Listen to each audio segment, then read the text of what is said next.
In the vast violence of the Horus Heresy, when the stars themselves seemed to burn with betrayal and loyalty alike, the Salamanders stood at the heart of the storm.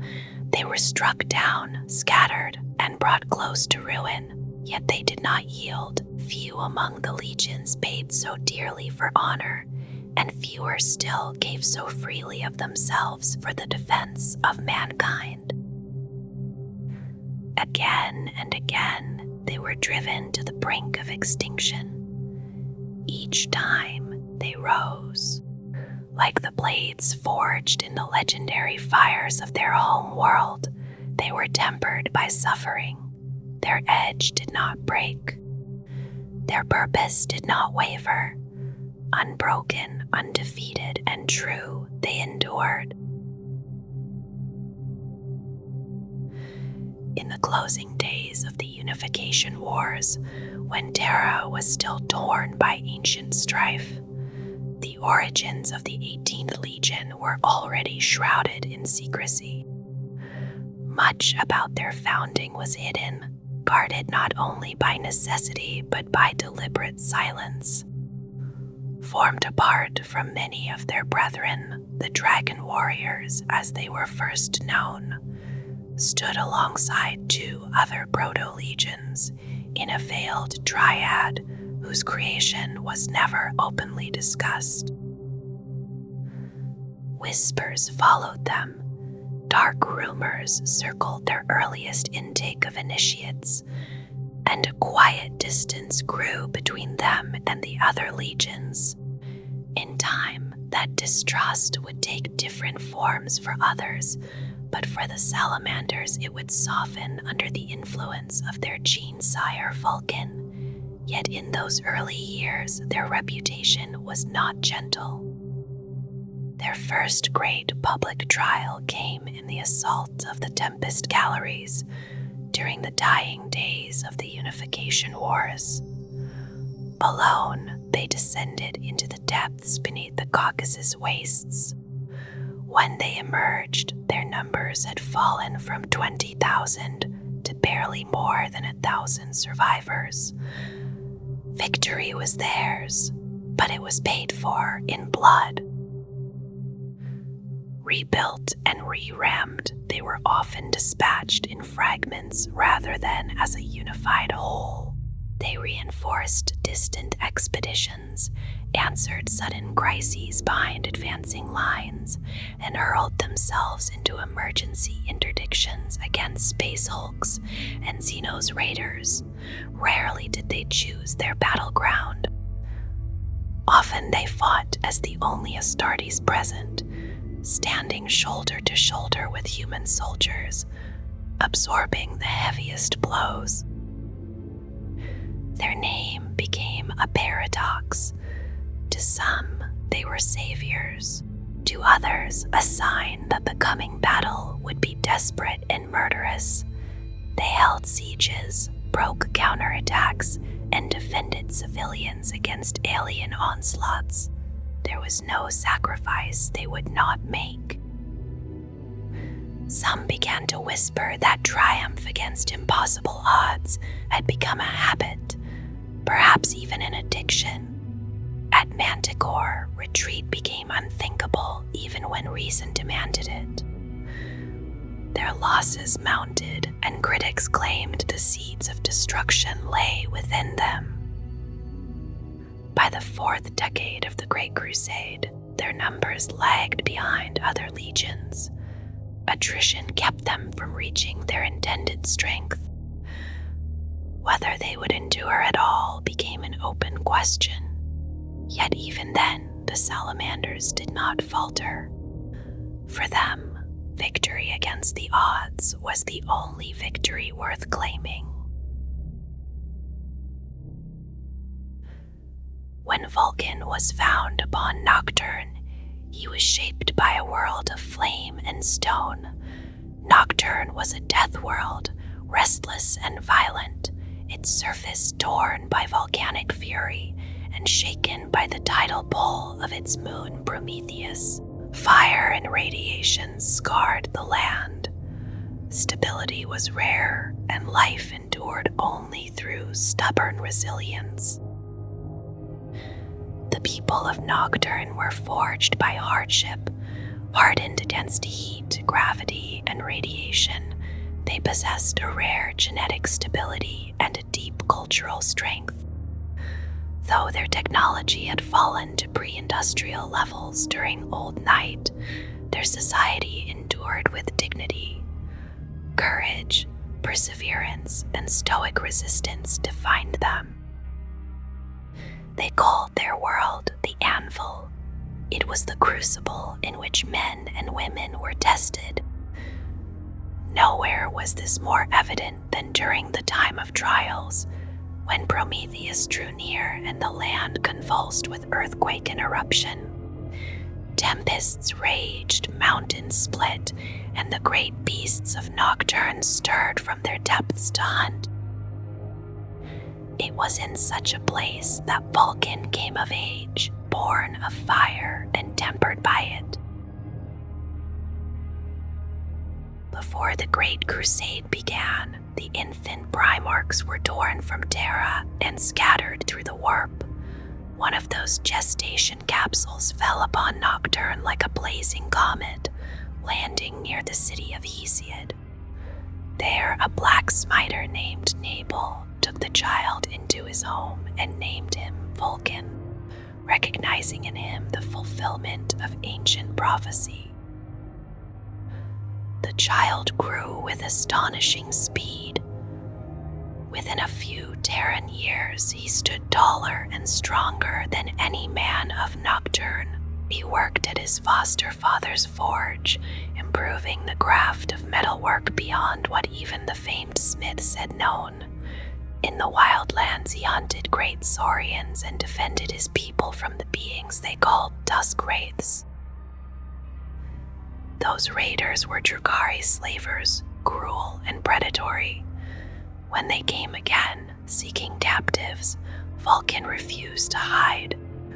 Armed only with blacksmith's hammers, he roused his people and drove back the assault, slaying 100 of the invaders. Slave barges were torn from the sky. Poisoned blades broke against his flesh. His legend spread across Nocturne. The Fireborn champion had come, undefeated and unbowed, and the people no longer cowered in the shadows. To honor his victory, the people of Nocturne held a great tournament. Strength and craft were tested beneath the open sky. During the ceremonies in the year 832 of the 30th millennium, a stranger appeared. His skin was pale against the dark complexions of Nocturne, and his garments were made of unfamiliar materials. He asked to compete, claiming he could best any man. Vulkan accepted his wager that the loser would swear eternal loyalty. For 8 days they competed. They lifted anvils overhead for half a local day without tiring. Contest after contest ended in stalemate, and the watching crowd saw 2 godlike figures matched in strength and endurance. At last, the elders chose a final test. Each would hunt the largest salamander from Mount Deathfire. The greater trophy would decide the victor, and so they prepared for the hunt. They forged their weapons in silence, Vulkan shaping a mighty warhammer, the stranger crafting a keen sword. Together they climbed Mount Deathfire, where the great fire drakes were said to dwell. Vulkan struck first, shattering the skull of a massive beast with a single blow. As he carried his prize down the mountain, the volcano erupted. Flames and ash filled the air. He was nearly cast from a cliff, clinging to stone with one hand while grasping the salamander's tail with the other. hours passed, his strength waned. Then the stranger returned, bearing a larger kill. Without hesitation, he cast it into the lava to form a bridge, crossing to save Vulkan's life. Though declared victor, Vulkan knelt before the stranger, declaring that one who valued life above pride was worthy of his loyalty. The stranger cast aside his disguise. It was the Emperor of Mankind. Vulkan took his place as Primarch of the 18th Legion. Yet before departing, he sought assurance that Doctrine would not stand undefended.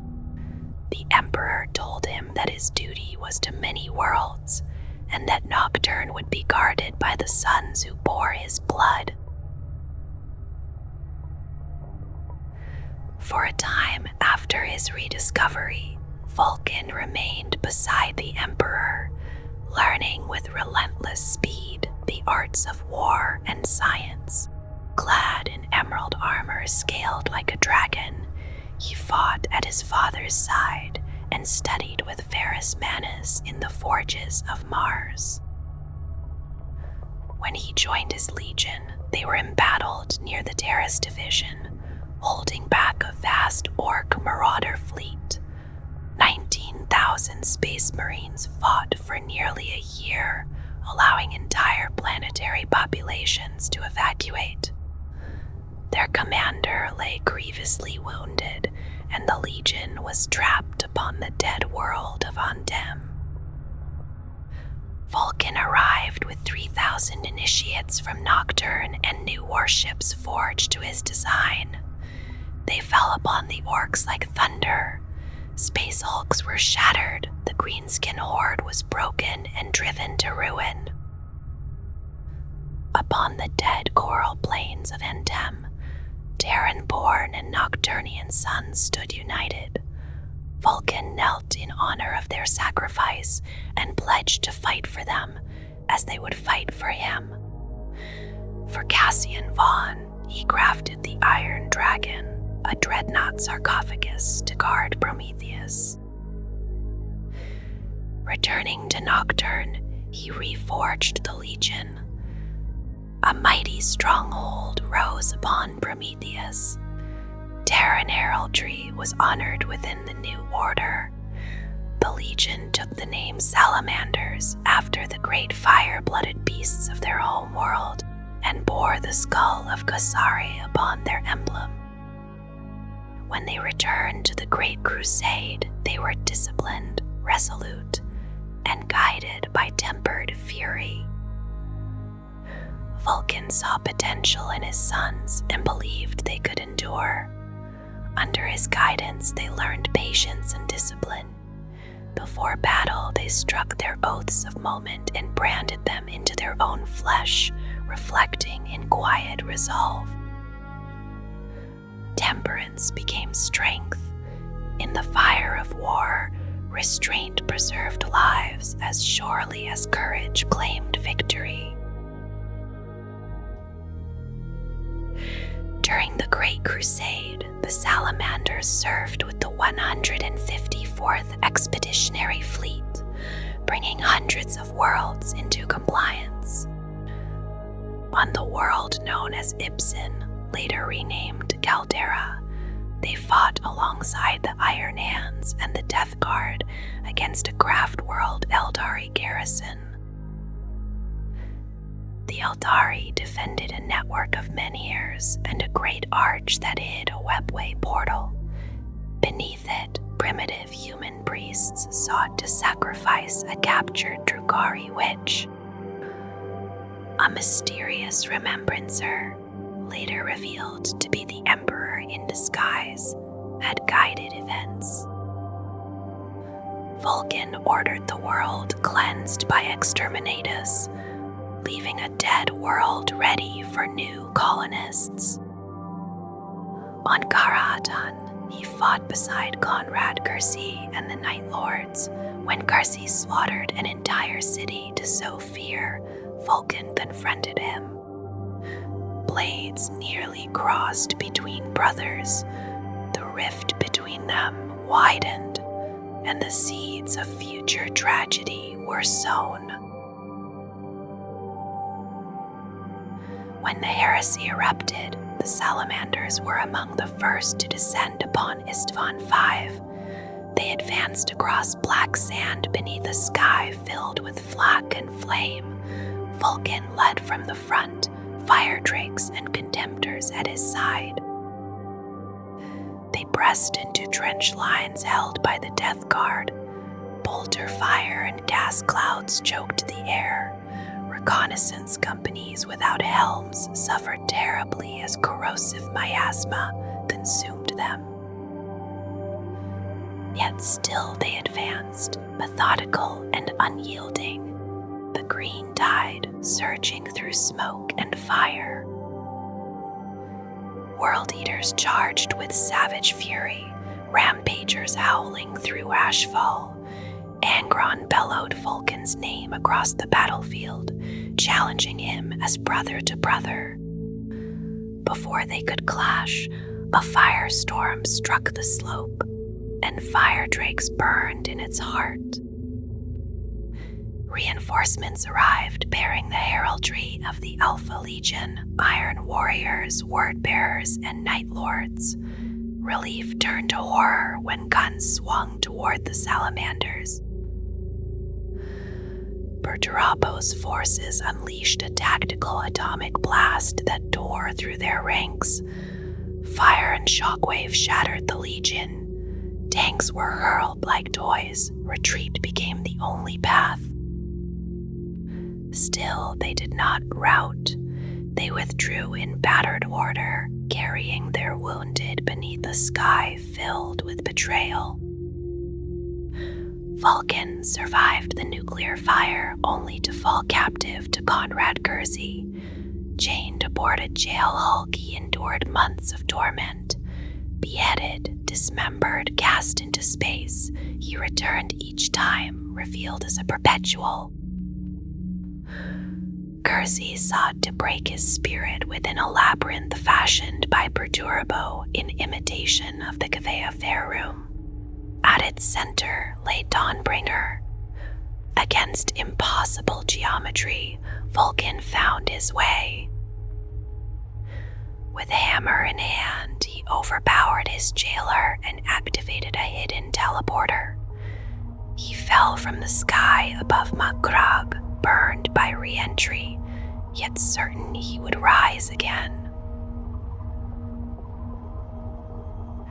After the heresy, records grow dim. When Roboot Gilliman authored the Codex Astartes and proposed dividing the legions, Vulkan stood in opposition alongside Lehman Russ and Rogel Dorn. In time, he acquiesced, yet the Salamanders alone were exempt from division.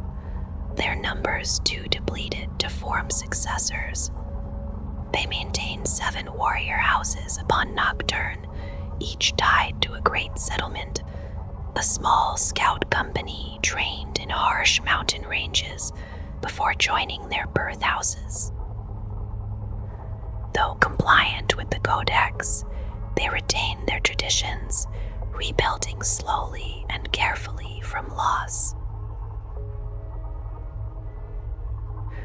Vulkan vanished many years after the heresy. He left behind the Dome of Fire, within which were hidden the locations of 9 artifacts crafted by his hand. They were scattered as a test for his chapter. 5 have been recovered: the Spear of Vulkan, Kesare's mantle, and the Gauntlet of the Forge are borne by Forge Father Vulkan Histan. Others remain upon Prometheus, and some are still lost. Legend holds that when all are gathered, Vulkan will return to lead his sons in the final war. With the great rift torn across the stars, the Salamanders stand as shield and bulwark. The era is harsh, and their slow recruitment strains them. Yet they endure, certain that through fire they are made stronger. They step forward when others falter, bearing the heat so others need not. Across millennia, their deeds have become stories recited by new initiates. They learn of battles fought against impossible odds, of perseverance and sacrifice. These tales are not boasts. They are reminders of who they are and what they must be. In the assault of the Tempest Galleries, 20,000 descended beneath the Caucasus wastes in untested subterranean machines. Weeks passed in silence. When tremors shook the land and the power webs failed, the Emperor's army struck. Only a little more than 1,000 emerged from the depths. They had faced Tempest automata and a vast Kraken machine beneath seas of molten metal. For their sacrifice, they received the laurel of victory and the motto, "In fire and darkness tested." The standard was set, and it would weigh heavily upon them in years to come. They fought in darkness upon Sedna, securing the Sol system. They met their Primarch amid burning orc corpses, kneeling before him as he knelt to honor them. On Caldera, they destroyed a webway portal and cleansed a corrupted world. On Karadan, they clashed with Conrad Kersey, and words of iron passed between Vulkan and Ferrus Manus. The phrase, "the flesh is weak, but the deeds endure," echoing through time. At Istvan V, they were nearly annihilated. Ferrus Manus fell, Vulkan vanished into fire. Captured aboard the Nightfall, he endured torture and labyrinthine trial before escaping by Dawnbringer's hidden device. Few returned. The Legion became known as Shattered. On Makrag, he dueled Kersey once more, and a Fulgurite ended his perpetual nature for a time. His body was returned to Mount Deathfire, where fire would one day restore him. In later ages, they fought tyrants and orc hordes, defending Phaistos Osiris in a blaze visible from space, and standing firm when faith itself faltered. They answered the carnivals of pain on Orbaluk, even as flesh dissolved. They purged Imgarl of Den Stealers over 2 years of darkness. They defended the Great Crucible against demon engines and clashed with Trazen over ancient relics. Reluctantly, they joined the Badab War, sending but one company, then stood steadfast on Armageddon, protecting refugees and convoys when others sought glory. On Totran, they faced Necron deceit. On Kielaneth, Tushan strode from flames unharmed. On Morabar and Stratos, they fought the warband of Nihilin, who sought the Dome of Fire and breached Mount Deathfire with a seismic cannon. Though enemies slipped away, Nocturne endured. They returned to Armageddon to battle Gaskell in the tunnels of fallen rocks, standing for civilians when others would not. In the darkness of the Largos system, they broke blood factories and cast down a bloodthirster. On Damnos, they answered Ultramarine's call, and on Benediction, they fought beside a wall of saintly spirits against the word-bearers. Through fire, through betrayal, through endless war, the sons of Vulkan remain what they have always been. Tempered in flame, steady in purpose, and unbroken. When Vulkan took command of the 18th Legion, he inherited a force that had already grown apart in character. In the short years since leaving Terra at the dawn of the Great Crusade, the Legion had learned to fight scattered and alone. Company-level detachments, often numbering between 100 and 200 Astartes under a single captain, had become the heart of its strength. Larger formations were seldom required. Its senior command held back like a waiting reserve, gathering its weight only where it was most needed, sending reinforcements across many distant fronts. On the battlefield, the Legion favored closeness. They sought confined engagements and sudden shock assaults, trusting in the endurance and fury of the individual Space Marine to overcome greater numbers. Such risks were high, yet in that narrow space of flame and impact they thrived. Weapons of short and terrible reach became their preference. Flame, full kite ray, melta fire. Even before Nocturne's deeper influence took hold, the Legion's technical skill allowed them to maintain and even manufacture these arms, while scattered and undersupplied.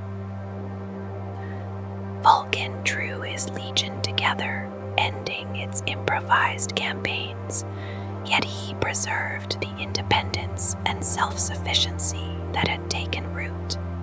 He shaped the Legion into 7 realms, each bound in name and spirit to one of Nocturne's great city settlements. To each realm he appointed a Lord Commander, a protector sworn not only to the Emperor but to the people of that city. In this way, the warriors were anchored to the humans they defended. From these bonds grew kinship and rivalry alike. Competition was tempered by Vulkan's teachings and strengthened both Legion and world. Nocturne's own culture favored ritual trials and perilous contests to resolve conflict, so that strength was forged without treachery. Yet this close tie to one world slowed the Legion's growth. Recruits still came from Terra and Proximal, but not in great numbers, and Vulkan refused the rapid methods some legions would later embrace. What Nocturne lacked in population, it repaid in resilience. Its people were hardened, strong in body and mind, and rarely rejected the gene seed. The Legion refined its asymmetrical warfare further, mastering close firefights and the harsh confines of Zone Mortalis operations through discipline and relentless training. Under Vulkan's hand, their craftsmanship became renowned, from the bolter of a legionary to the dreadnought's savage engines. Each weapon was a masterwork of form and lethal purpose. Special weapon units were common, flamer squads prominent among them, and the elite pyroclasts carried adaptable flame projectors of rare design. Terminator armor was adorned and improved by its bearer, innovations that led to the earliest storm shields in Legion service. Their armory was vast, rich in heavy vehicles, main battle tanks, armored rams, gunships, and mobile support weapons.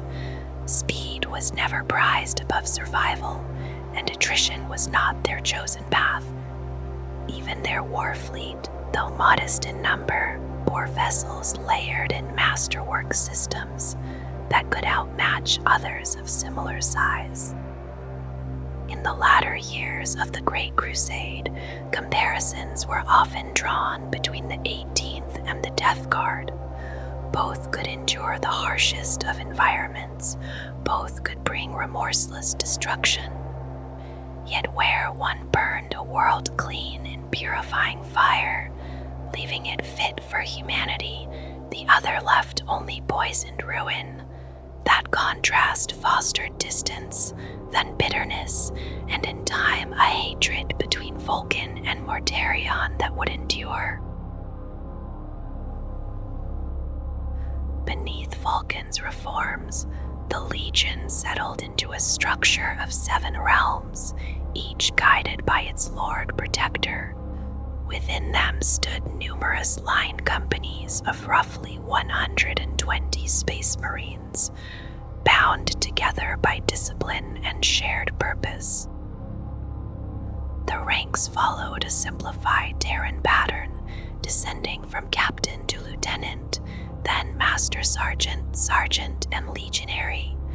Seniority was measured by service, yet outside the press of battle, there was little stiffness in speech or bearing.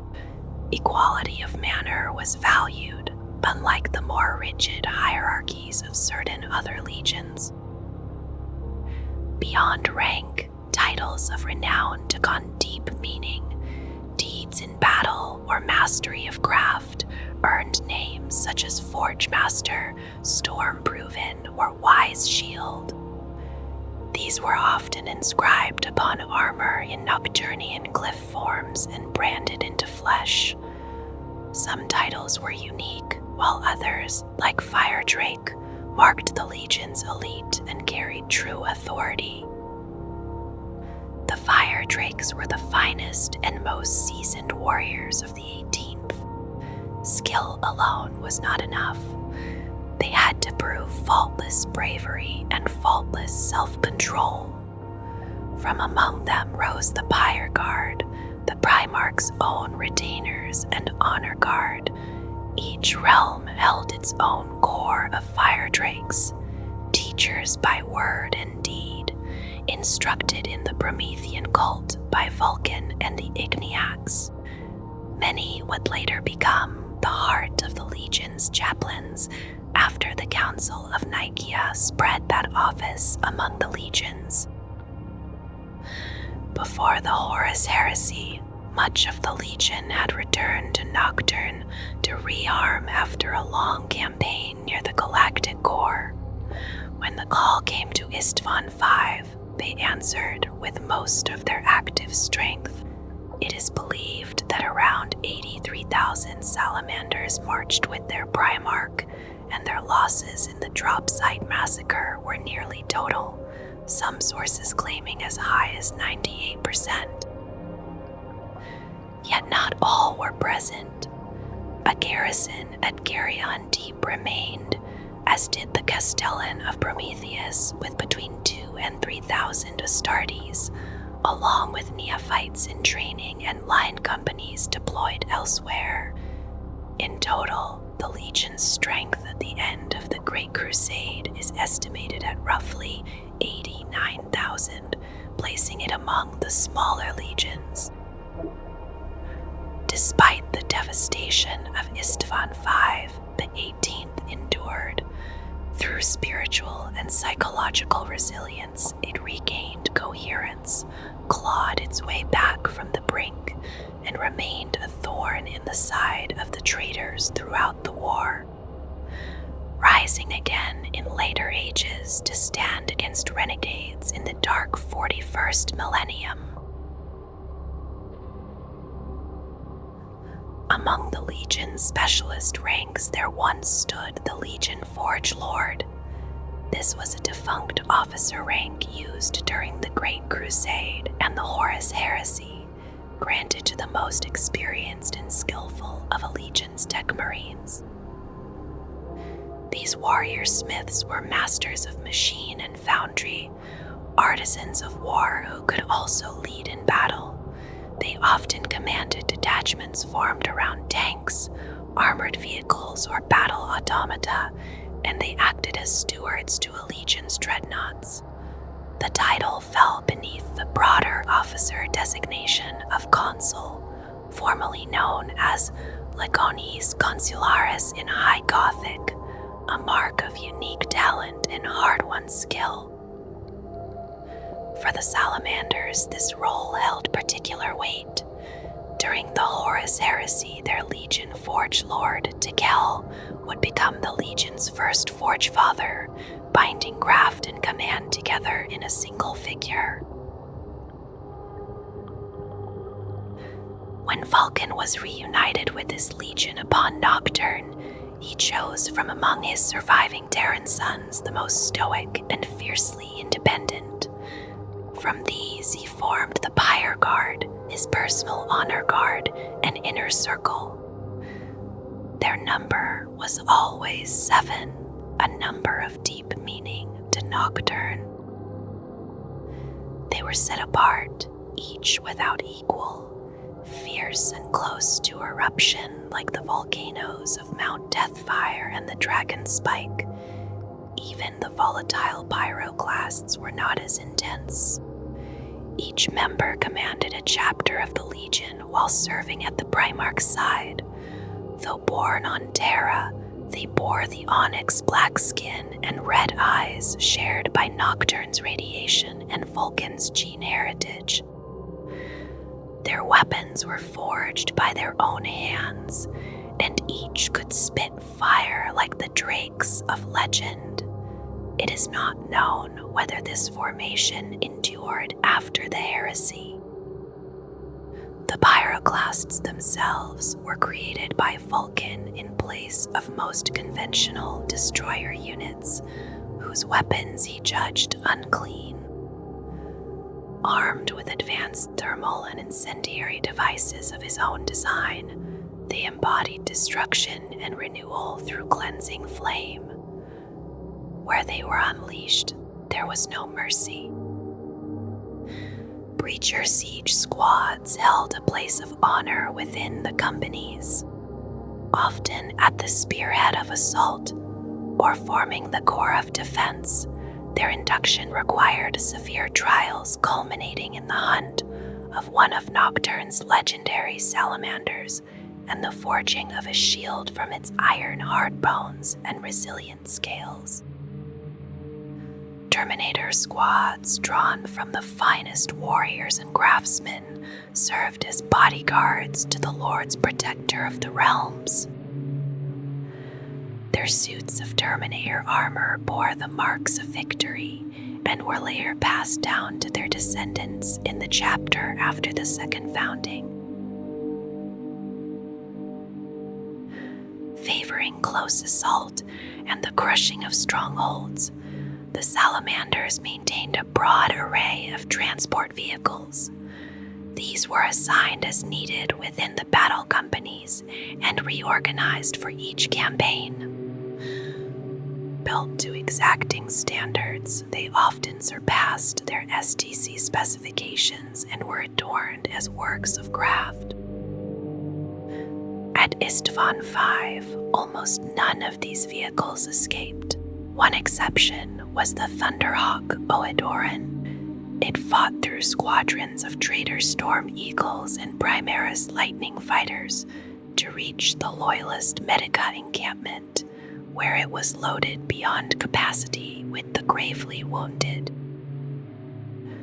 The wounded Raven Guard Legionary Crane, having lost his right leg below the knee, took the controls after the pilot fell. He guided the Thunderhawk to dock with the cruiser Warlock. Though heavily damaged, Warlock was among the few vessels of the 18th to evade the traitor fleet. 9 solar months later, it reached an Imperial outpost carrying 38 wounded Salamanders, 17 Raven Guard, and 3 Iron Hands.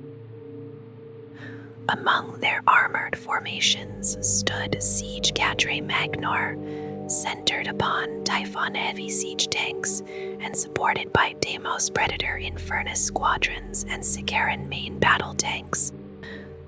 Unlike many temporary cotters, this one endured under Centurion Magnar Haken, its firepower often sparing costly infantry assaults. During a later drop on Istvan V, Cadre Magnar remained in reserve near the Loyalist zones. When the second wave turned traitor, they found themselves surrounded and cut off from Vulkan. Rather than entrench, Haken drove his Typhon Abraxas forward at full power, signaling a counterattack. With 2 surviving super heavies, he carved a path through Alpha Legion forces, seeking to reach his Primarch. Their advance ended only when the traitor Legio Mortis Imperato, class Titan Dies E-Ray, unleashed a devastating salvo, destroying both Loyalist tanks and nearby Alpha Legion units alike.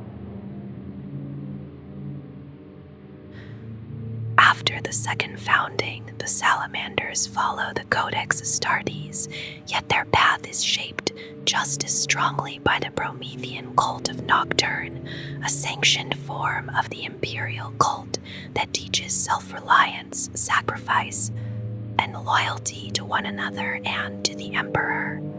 The hammer and the flame are sacred signs to them, and these symbols live on in their armory where flamers, meltaguns, and thunder hammers are used with steady purpose. In battle, they draw close, trusting in fire and heat, rather than distant volleys. From the beginning of their training, each salamander learns the craft of the forge. As blacksmiths, they understand metal and flame, and they can tend to their own weapons and armor with patient skill. This leaves their artificers free to shape remarkable works, and so the chapter holds an unusually high number of master-crafted weapons and suits of artificer armor. They favor the Land Raider Redeemer, its burning wrath echoing their own. Life upon Nocturne shapes them in other ways. The world's shifting gravity makes swift formations such as land speeders and assault bikes difficult to master, and so they turn instead toward Devastator squads and Terminator squads. Their first company holds 120 veterans rather than the usual 100. For reasons not fully understood, their reflexes are slightly slower than those of most Space Marines, perhaps due to mutations within their gene seed, yet they remain far swifter than any normal human. The constant volcanic churning of rare earth elements fills Nocturne with radiation, and over time, this has marked them. Their skin is dark or jet black, their eyes bright and burning, and they can see within the infrared band, granting them a natural night vision. The change is only skin deep, yet it has brought rebels to submission without a single shot being fired. They are taught never to retreat, even when left alone. A salamander may hold a position for solar months, sustained by discipline and belief. Before every battle, a brander priest of the Promethean faith marks them with an honor scar, a reminder that fire purifies before great trials. Only veterans bear such scars upon their faces, for it can take centuries before every space upon their ebon skin has been filled. Among them stand the Fire Drakes, the chosen veterans of the first company. They are selected not only for skill in war, but for discipline, resilience, and a willingness to sacrifice themselves, virtues held high by the Promethean faith. Like blades tempered in a forge, they have been shaped by hardship and flame, and in battle, their focus becomes unwavering, their endurance legendary. Their strength is born of will as much as of gene-wrought flesh and finely wrought armor. In the time of Vulkan and the 18th Legion, these warriors were not gathered into distant elites, but spread through the ranks, serving as protectors and exemplars. That tradition endures. Even now, many roles are filled by those who carry the spirit of the Fire Drake within them. Most often, they are clad in exquisitely crafted Terminator armor, advancing as shock troops and line breakers in the most deadly struggles the chapter faces.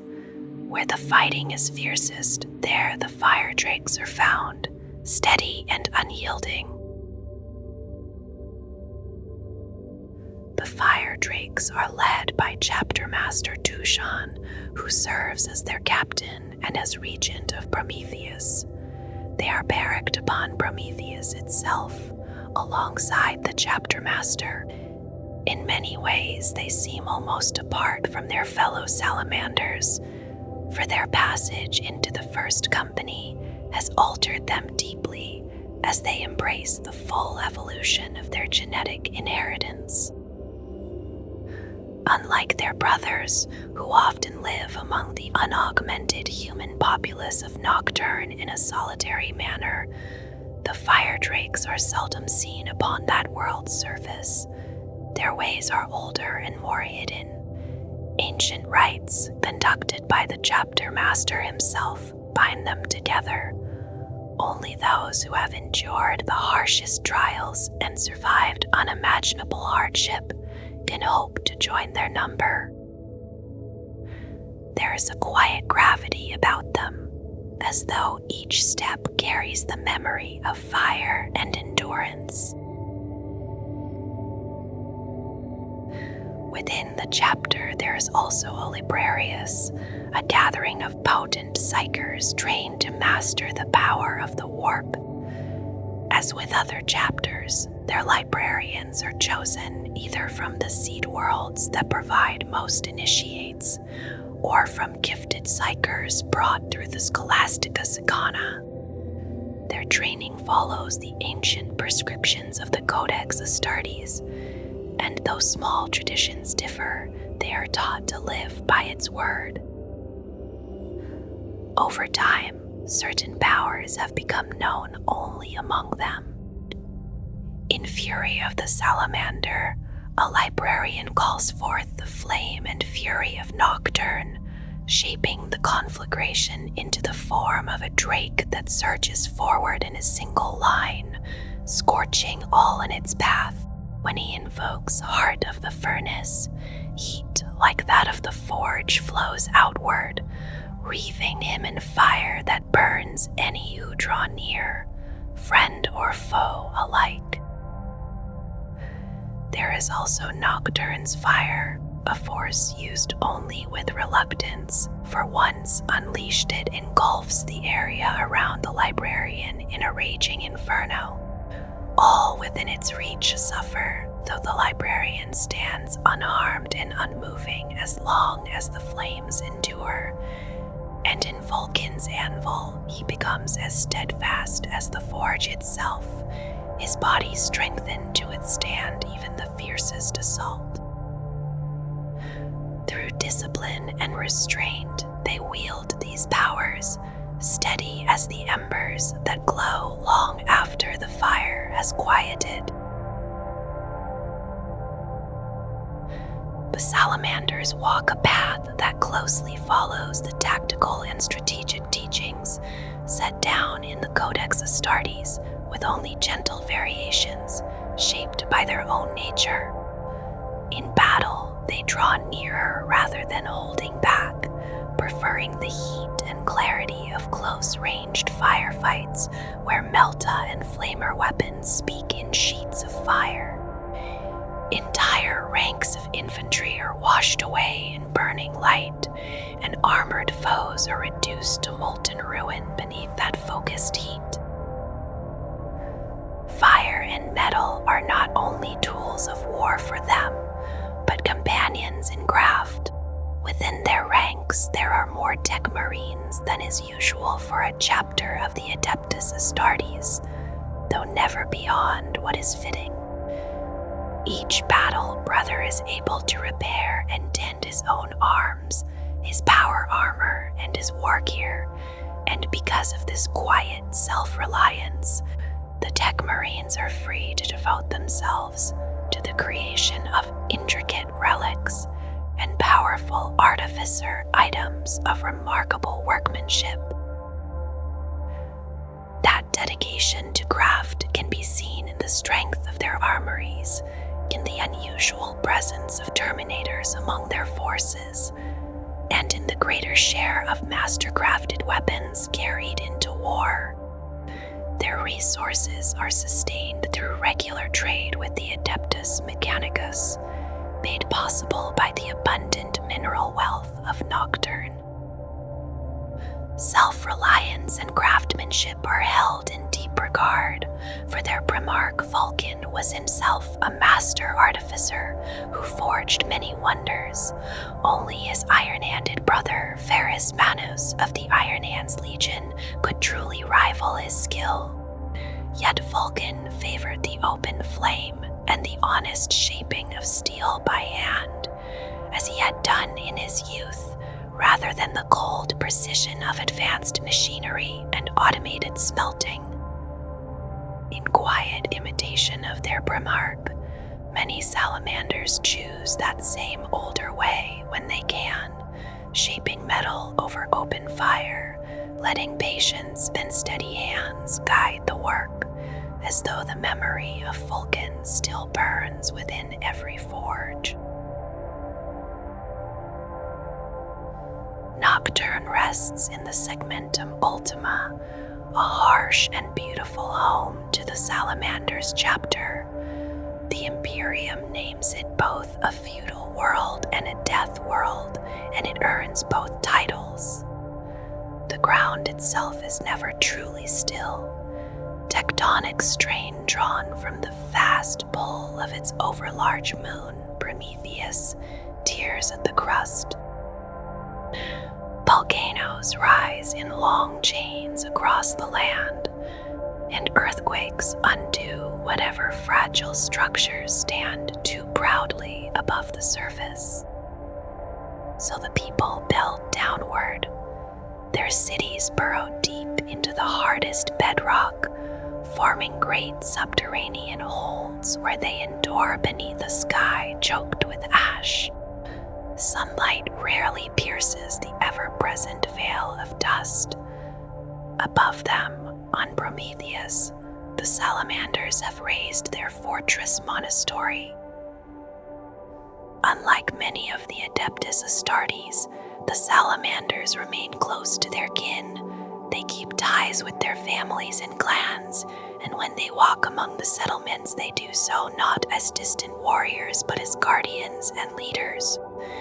This closeness has shaped them. On the battlefield, they strive to shield the Emperor's subjects from harm, making great effort to spare civilian lives. Every 15 Terran years, which marks a single local year, Nocturne and Prometheus draw dangerously near. The graphitic strain becomes almost unbearable. The people call this time the time of trial. Seas surge into towering waves. Volcanoes erupt in their thousands.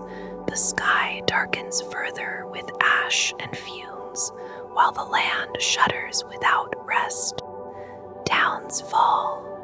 Lives are lost. When at last the fury passes, a bitter winter follows, and the young and the native reptilian livestock often perish in the cold that they cannot endure as they do the heat. Yet even this suffering brings reward.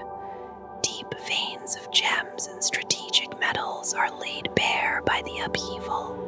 The clans mine these riches and trade them across the Imperium to secure food and new herds.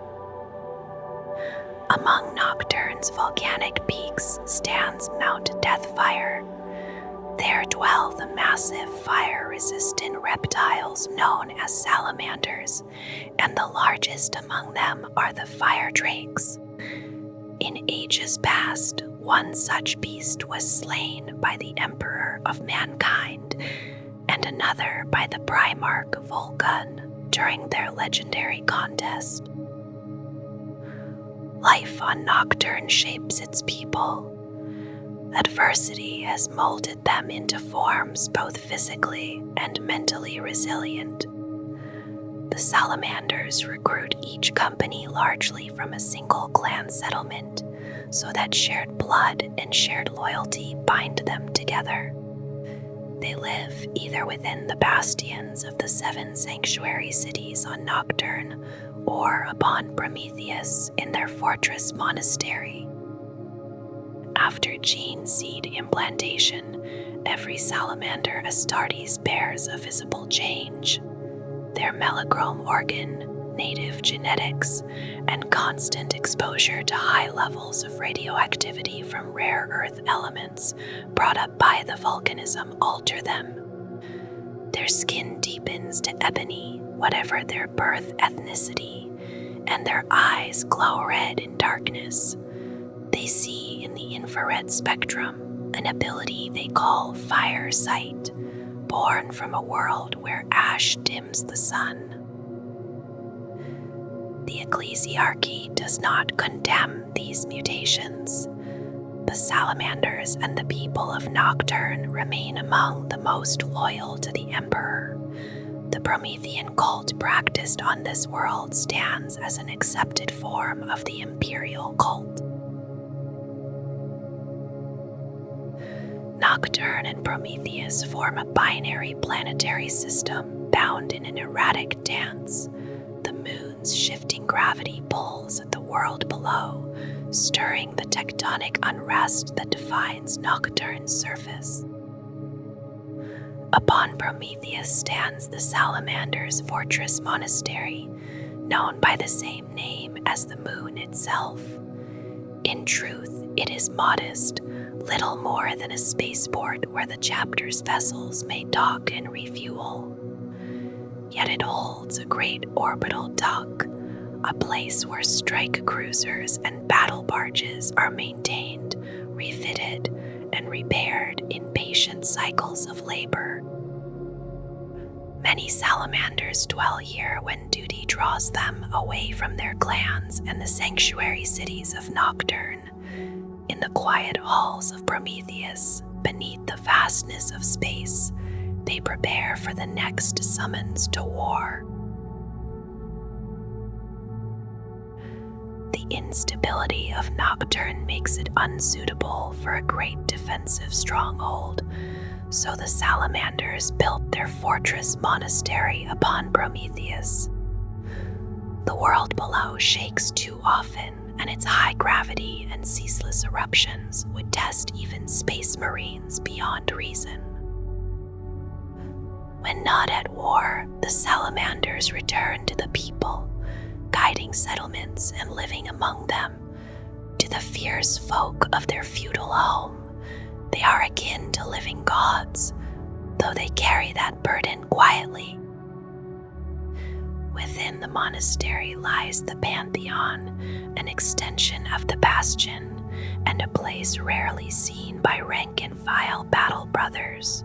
Many have never set foot within it. At its heart is a small circular deliberation chamber deep beneath the surface of Prometheus. Only matters of grave importance or profound spiritual weight are spoken of there. 18 seats stand within the chamber, a remembrance of the chapter's origin as the 18th Legion. They retain this designation after the second founding, having been unable to participate fully due to the heavy losses suffered at the drop site massacre. The central seat belongs to the chapter master, a place held by Dushan for nearly 50 standard years. Around him sit the captains of the remaining companies and the masters of the Apothecarian, Librarius, Chaplaincy, and Fleet. 3 seats are given to the Armory and the Masters of the Forge, reflecting the chapter's devotion to weaponscraft. 3 more await honored guests chosen by the chapter master and agreed upon by the council. Praetor, the Fire Drake's most senior sergeant, often takes one. The librarian Piriel once occupied another. The final seat has long remained empty. Here the masters consult the Tome of Fire written by the Primarch Vulkan himself. It is said that parts of its script were inked with his own blood and shimmer like captured flame when raised to the light. In truth, the Tome is not a single volume, but many, accompanied by scrolls, charts, crafted arcana, and stranger relics arranged along the chamber's circular walls, all wrought by Vulkan's hand. Its script is difficult to decipher. Within lie riddles and prophecies, and the hidden guidance to 9 artifacts scattered across the galaxy. Over the centuries, 5 have been recovered through the labors of the chapter's Forge Fathers. 4 remain concealed within the arcane pages. Dushan and the Masters upon Prometheus gather often, studying the texts in hope that one more secret might reveal itself. Across the blackened lands of Nocturne rise 7 great sanctuary cities. Their foundations reach deep into the planet's hardest bedrock. Each stands where an ancient tribal king once ruled, and within each city rests a chapter bastion devoted to one of the Salamanders' companies. These bastions are austere and hollow, shaped for duty rather than comfort. During the time of trial, when seas surge and the ground splits, the cities open their gates. Nomadic clans who dwell in scattered villages or transient camps undertake vast pilgrimages across the planet, seeking shelter within stout walls and robust gates wrought by master artisans. Long ago, tribal shamans who were latent psychers chose the safest sites through communion with the earth. Later came geological pioneers, and after the Great Crusade, technologies brought by the Emperor strengthened these settlements. Void shields stand against lava and pyroclastic clouds.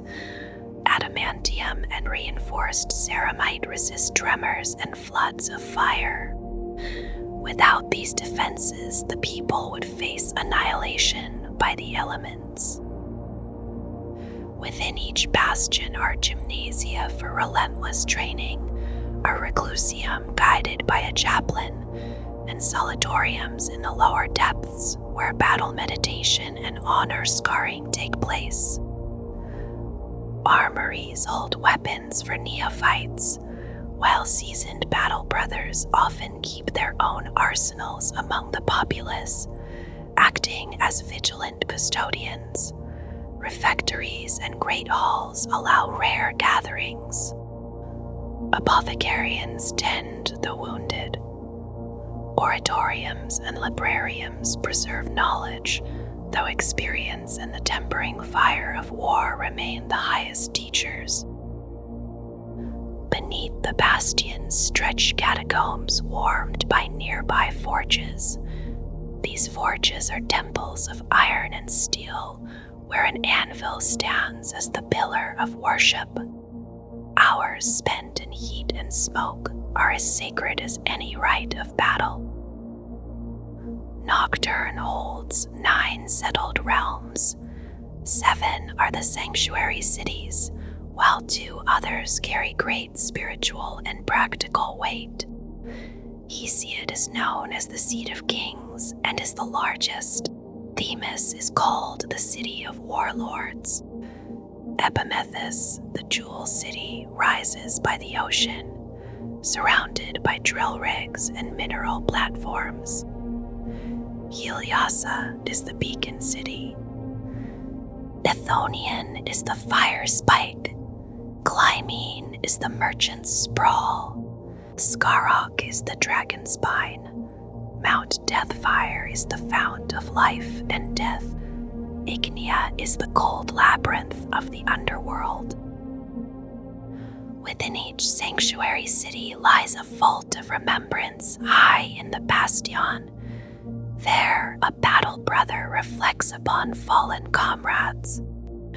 Vast chambers of volcanic stone rise toward an opening that reveals the fiery orange sky. Obsidian floors gleam beneath columns of deep red felsite veined with fluorescent adamite.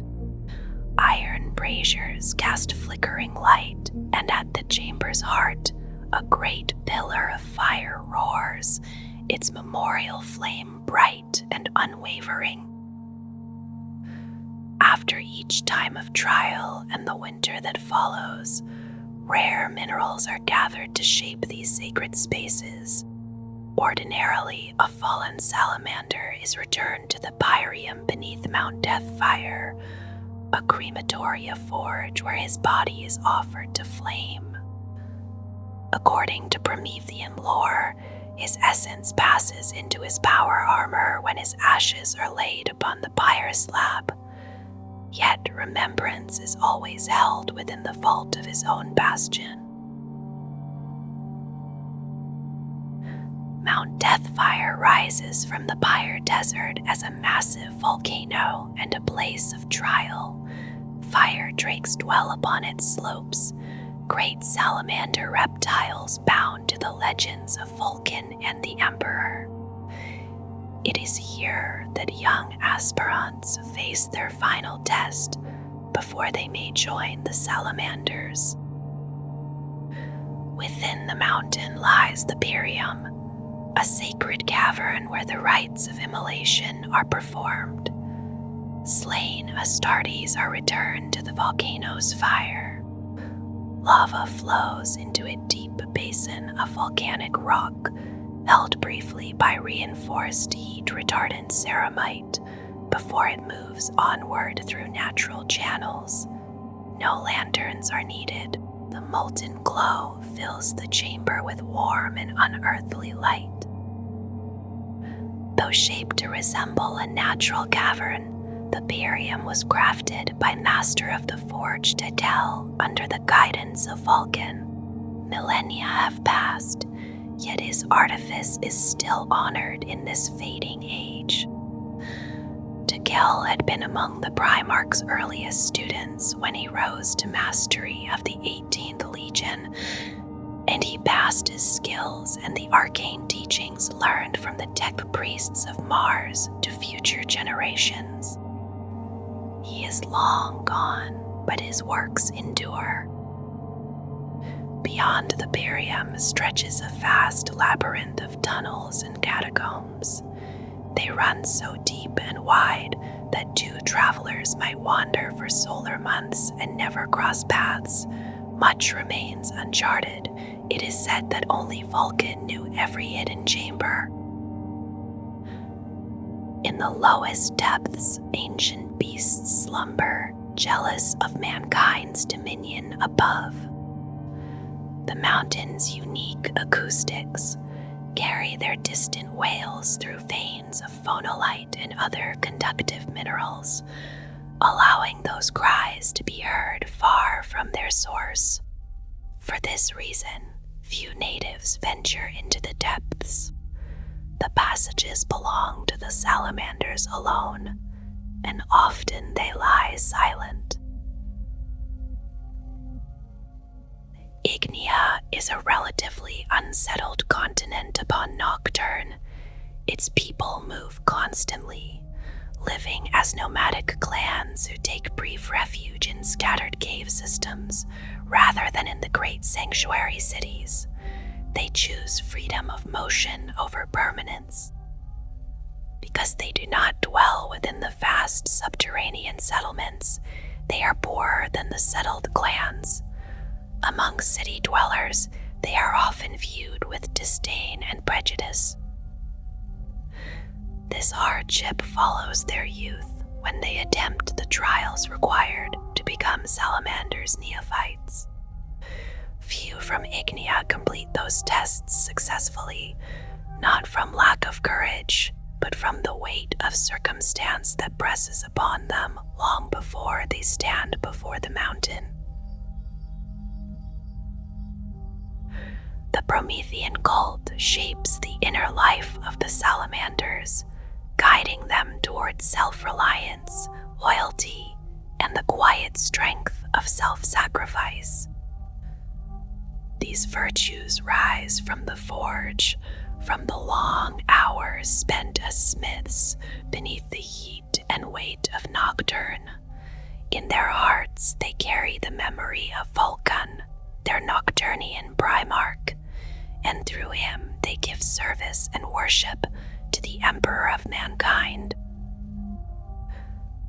Among the people of Nocturne, survival has never been gentle. The world trembles with volcanic fire and shudders with earthquakes, and so the Prometheans hold fast to endurance. They believe that true understanding is found in solitude, in moments of isolation where a warrior stands alone with thought and spirit, seeking how best to honor Vulkan and serve the Emperor's will. Fire is never only a tool, it is a presence in their rites and ceremonies, a cleansing pain embraced before any great undertaking. The hammer, often called Vulkan's sigil, rests beside the forge and the anvil as sacred signs of their calling. During solemn gatherings, Salamanders' chaplains read from the ancient canticle of immolation, its words carried softly through flame-lit halls. Scars are not hidden among them. Many submit to branding and burning, walking across coals or bearing red-hot metal in steady hands. Brander priests, loyal serfs of the chapter, press these marks into Astartes' flesh. Each brand records an honor, a battle faced and a foe cast down.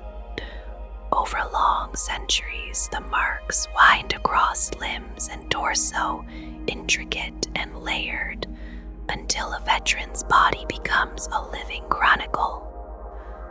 Only the most senior warriors, those who have served for standard centuries, bear such markings upon their faces, their skin long since filled with memory. It is said that Chapter Master Tushan has so many honors that new ones must be etched into his battle plate. Even the pilots follow their own tradition, marking the dactyl sigil upon their faces, the sign of the avian predator of Nocturne. Captain Dactyr of the 4th Company bears it large and detailed, fitting for the chapter's master of the fleet. The great drakes of Nocturne live long and are remembered in legend. Kesare's hide is worn by the Forge Father Vulkan Histan, while Kesargoth, guardian of the Gate of Fire, is spoken of as a spirit seen in the totem walk of Lexicanium Dakir. The drakes, hunted by the chapter, are named and remembered as well, their lives woven into story. When doubt comes, a salamander may choose the burning walk, clad only in desert robes and carrying a staff. The battle brother leaves for the dunes of Nocturne, seeking resolution in solitude. Few return from that journey. More often than not, it becomes a final offering. As the cult calls its followers to venerate the Primarchs and remain loyal to the Emperor, it stands sanctioned by the Ecclesiarchy, accepted within the Imperial Creed. In fire and isolation, in scars and remembrance, the Promethean path endures. Chapter legend speaks of 9 artifacts fashioned or designed by Vulkan's own hand. They were hidden across the galaxy, set beyond easy reach, so that only the worthy might claim them.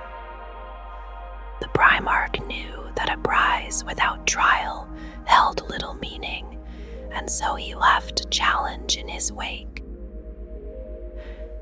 Since his disappearance over 7 standard millennia ago, one salamander at a time has taken up the mantle of Forge Father. This warrior carries Vulkan's name before his own and searches for the scattered legacy. The quest passes from one hero to the next, guided by clues concealed within the sacred dome of fire, a text revered by both the chapter and the Promethean Cult, in first millennium, that burden rests with Vulkan Histan, once captain of the 4th Company.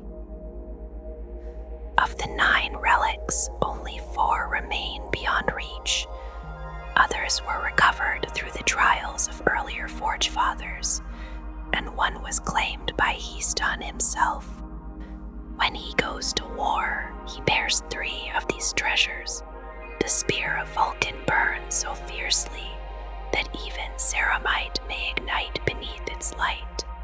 Kesari's mantle, wrought from adamantium hard drake scales, settles upon his shoulders. At his hand rests the gauntlet of the forge, its built-in heavy flamer unleashing molten fury none can withstand. 2 recovered artifacts remain upon Prometheus, the Salamander's moon. The forge's ship Chalice of Fire sustains vast manufactorums that provide weapons of war. The Eye of Vulkan stands watch as a space-bound defense laser guarding the Fortress-Monastery without rest. The remaining relics are known only by name: the Engine of Woes, the Obsidian Chariot, the Unbound Flame, and the Song of Entropy lie hidden still. Their form and place are sealed within the Dome of Fire, awaiting the moment when Vulkan's prophecies reveal their meaning.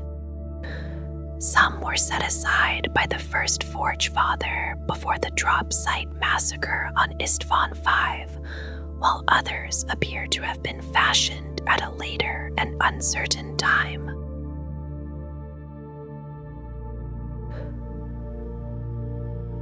Like many of the first founding chapters, and many that came after them, the Salamanders draw their warriors only from their homeworld of Doctrine. It begins with children of that world, boys of 6 or 7 Terran years, who leave the ordinary paths of youth and become apprentices to a Salamander's Astartes. For several standard years, they learn the craft of the smith, shaping metal with patience and heat, guided by watchful masters. Those who show strength and discipline are brought before the chapter's apothecaries and chaplains, who judge whether they are worthy and whether they might survive the burden of gene seed implantation. Their trials echo the legends of Doctrine, recalling the contests once faced by the Emperor and Vulkan. Each challenge draws them further from childhood, until at last they climb the slopes of Mount Deathfire and hunt a massive salamander in its burning domain. Only those who endure every trial are taken onward, carried to the Salamander's Fortress-Monastery upon the moon of Prometheus. There, in quiet halls of stone and firelight, they receive the biological enhancement and the implanted gene seed that binds them fully to the chapter. During the time of the Great Crusade, the differences within the Legiones Astartes were not accidents. They were part of the Emperor's design. Each legion carried within it the imprint of its Primarch, and this influence shaped not only their methods, but the very transformation from human to transhuman Astartes. Among the Salamanders, that influence was unmistakable. It showed itself in temperament, steady and enduring, and in the body as well. Fully developed battle brothers possessed a strength of constitution that surpassed even the already formidable norms of a space marine. They endured extremes of heat without faltering. They resisted radiation with measurable superiority. Their cells repaired themselves with unusual speed. Only the Death Guard were known to surpass them in the ability to process and withstand toxins. there were outward signs too. Even the earliest Terran recruits of the 18th Legion bore eyes that glowed with an ember-like light. Their skin reacted to prolonged radiation by darkening permanently, turning granite-like, then obsidian, as part of their biological defense. Combined with their size and strength, this gave them a fearsome presence. Other humans, encountering them for the first time, sometimes named them devils in the dark. The proximal Skaver tribes used such words when rebellion brought them face to face with these warriors. On Nocturne, where extremes of temperature and strange radiological phenomena were part of daily life, these traits deepened. Terran legionaries stationed there and newly recruited natives alike were transformed by the world. In that shared change, a bond formed within the Legion, and in kinship with Vulkan himself, who bore the same features.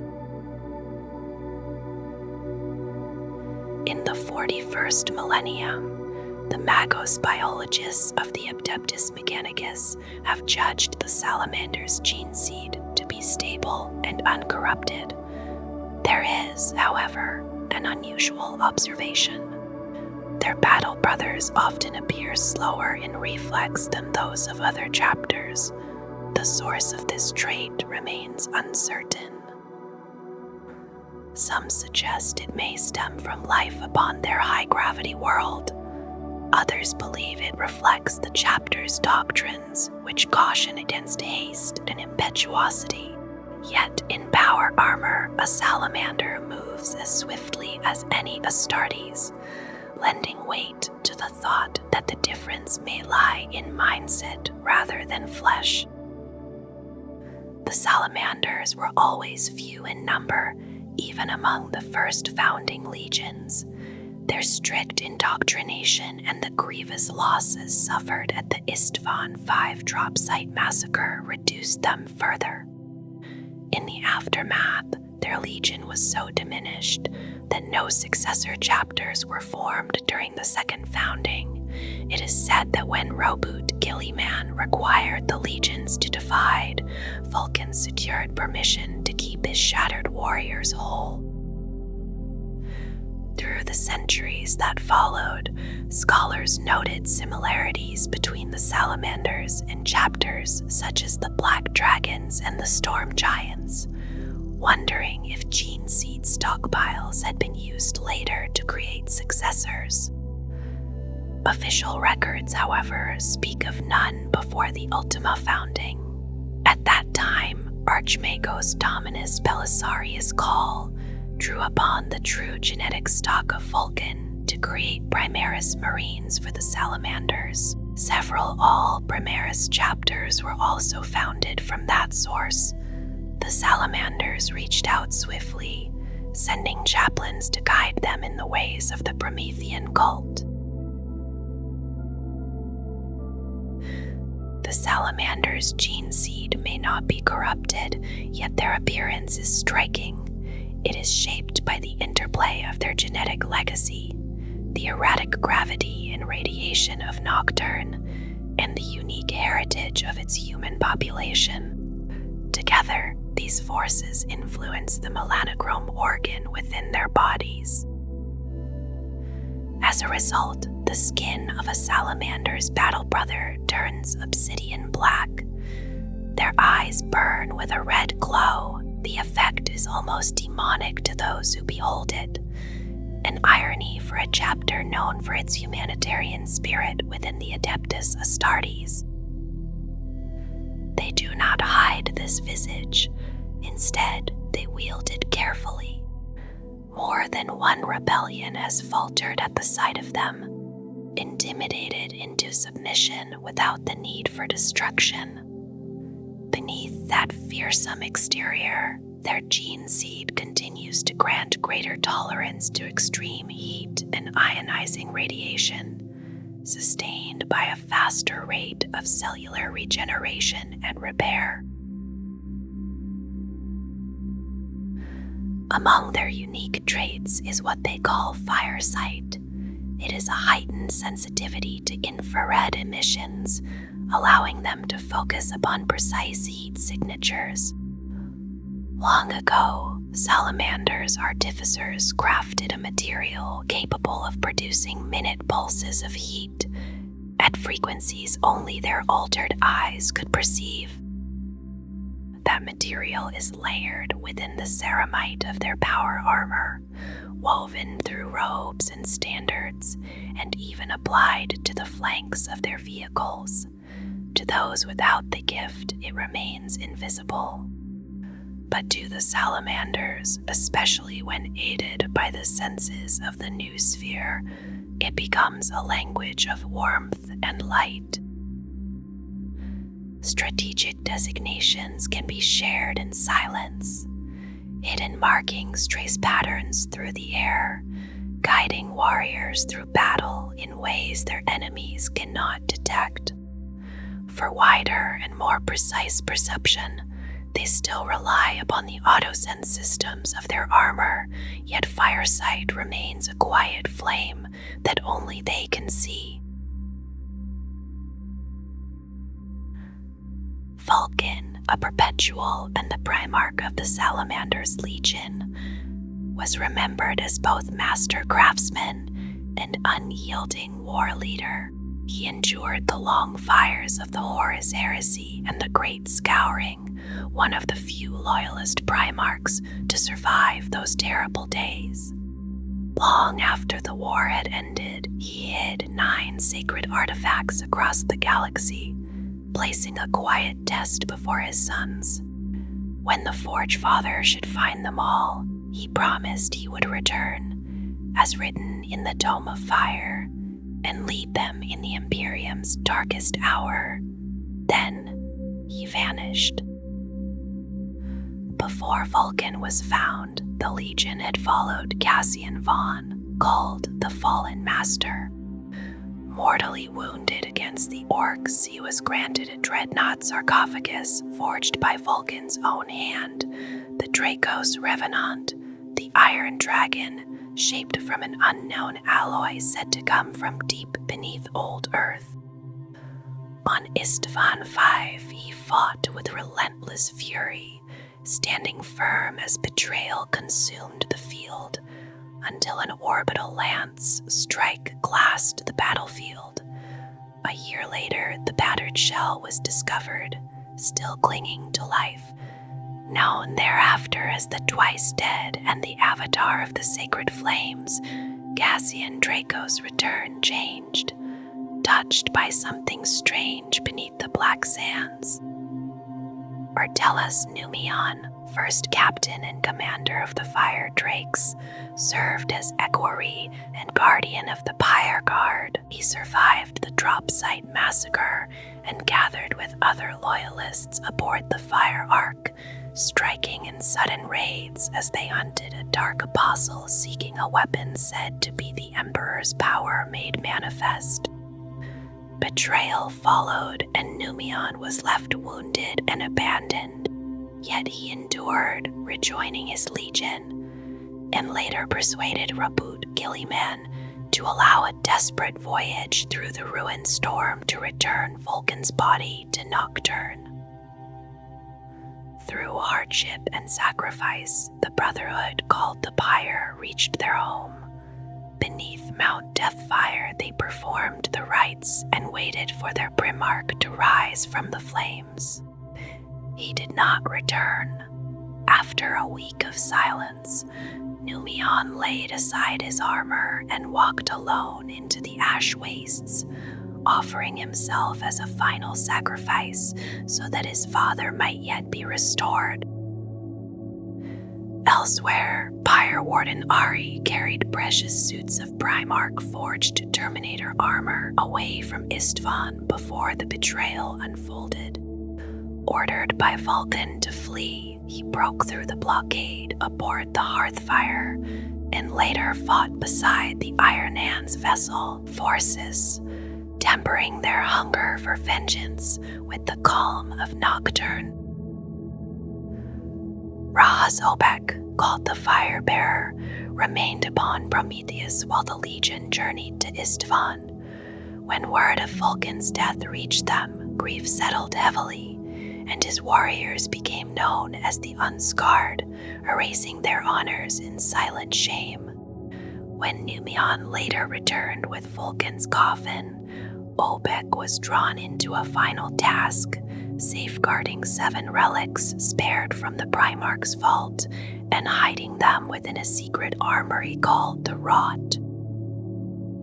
Aboard the forged ship Chalice of Fire, Obek and a handful of veterans departed, never to return. At the Rot, they found Mechanicum forces already closing in, led by Regulus, advisor to the War Master. Forge Father Tekel, master of the Legion's craft, had built that hidden vault beneath Mount Deathfire and now faced the ruin of his work. Scrap code infected his augmetics, forcing him to betray his brothers, and in despair he shot himself to burn out the corruption. Captured and drawn into further betrayal by those who sought forbidden knowledge, Tekel ultimately chose sacrifice. Rather than allow the artifacts to fall into misguided hands, he ordered the Chalice of Fire to destroy the vessel he stood upon, giving his life so that his Legion's legacy would endure. Lord Chaplain Nomus Ryton, the Voice of Fire, had remained behind at Prometheus at Vulkan's command, guiding the Legion's neophytes and preserving their teachings. Chaplain faced as Varkir stood vigil over Vulkan's body and wrestled with doubt, only finding renewed faith after facing horrors beyond mortal reason.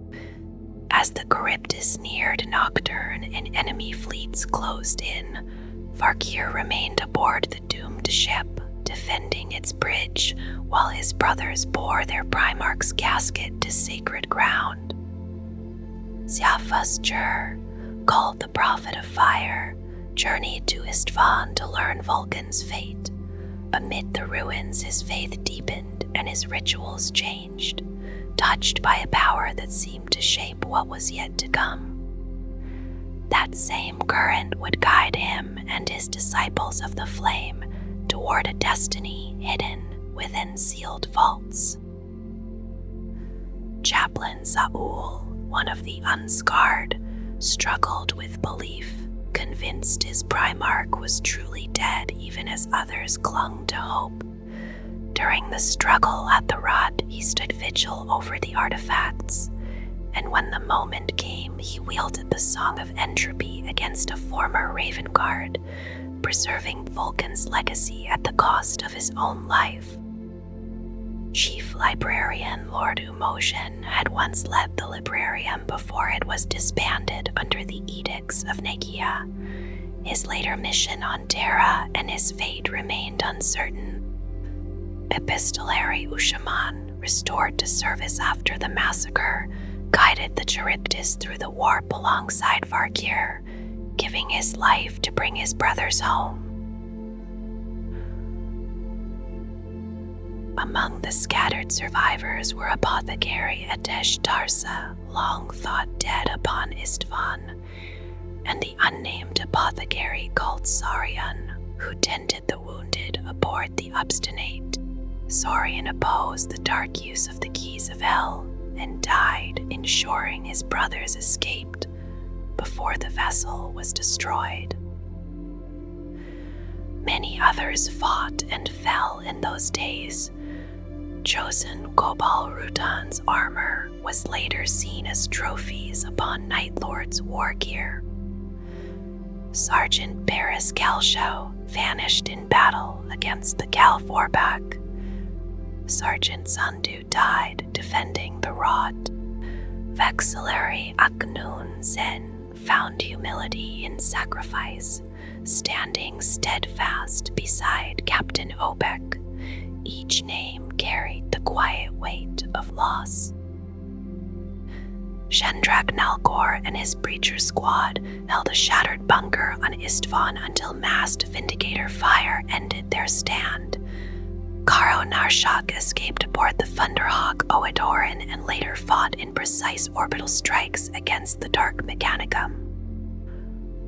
Moraeus Orisus battled to the last when false allies revealed themselves as enemies at close range.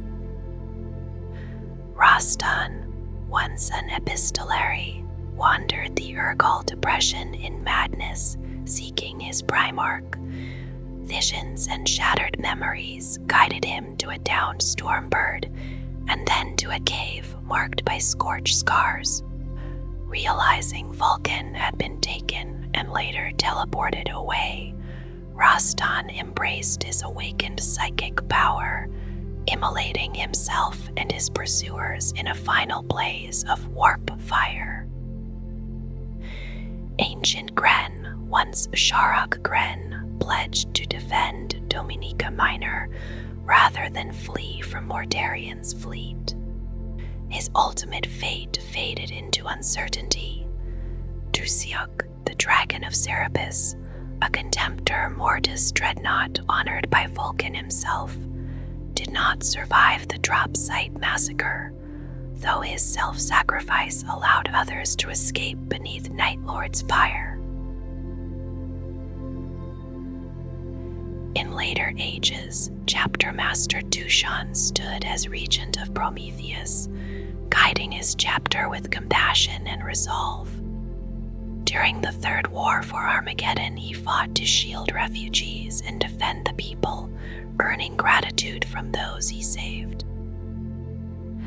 Captain Pelaz Mirsan, the Winter Blade and defender of Nocturne, commanded during the Badab War and later defended Benediction in the Talatus War. Captain Adrax Agaton rose after treachery claimed his predecessor, leading at the Farron Straits. Others bore scars of betrayal, such as Khotan Kadai, slain by the Dragon Warriors. Vulkan Histan, once captain of the 4th Company, now serves as Forge Father and Seeker of the lost relics named within the Dome of Fire. For millennia, each Forge Father has pursued that quest, believing that when all 9 relics return to Nocturne, Vulkan himself will come again. Around them stand many captains and masters, from Ursan Dragagard with his wide-toothed Cascara sword, to Solbakken, once a simple brother of the 3rd Company, now master of recruits, tempered by captivity within the Eldar webway. Chaplain Elysius, bearer of Vulkan's sigil, once erred in youthful zeal upon Imgarl, a mistake that scarred both him and Brother Argos. Over time, he became a solitary figure whose words could kindle fierce resolve. Captured in the Jevion campaign and later freed by Vulkan Hastan, he returned strengthened in spirit. Chief Librarian Velkona mentors those who walk the path of psychic power, including Dakir, the fire sword of prophecy, whose destiny might save or doom Nocturne. Biriel gave his life battling the renegade Nilan, who forged the Dragon Warriors from ashes and bitterness. Across many campaigns, from Slado to Morabar, Salamanders, sergeants, and chaplains fought and fell, their deeds woven into the chapter's memory like embers carried in the dark. Sergeant Praetor leads Tushan's mailed fist, his brow marked with platinum studs and his armor adorned with drake's teeth. Beside him once stood Sergeant Numine, who returned to the Protean only to fall to Gen Sealers in the shadows of that vessel.